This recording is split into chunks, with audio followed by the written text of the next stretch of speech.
setiap malam. Nah, setelah aku menikah tahun 2020, muncullah teroran dan menampakkan wujud.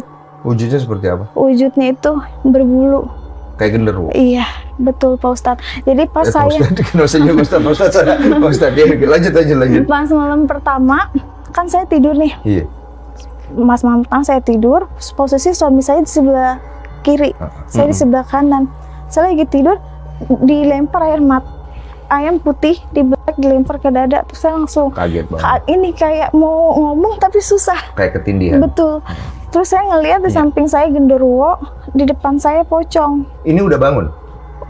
Belum. Jadi kayak setengah sadar. Aku melek, tapi itu susah mau ngomong. Sampai aku mau bangunin suami, susah. Tapi aku dikasih lihat pocongnya sama genderuwo dan ayamnya warna putih dilempar. Ada nya. Tapi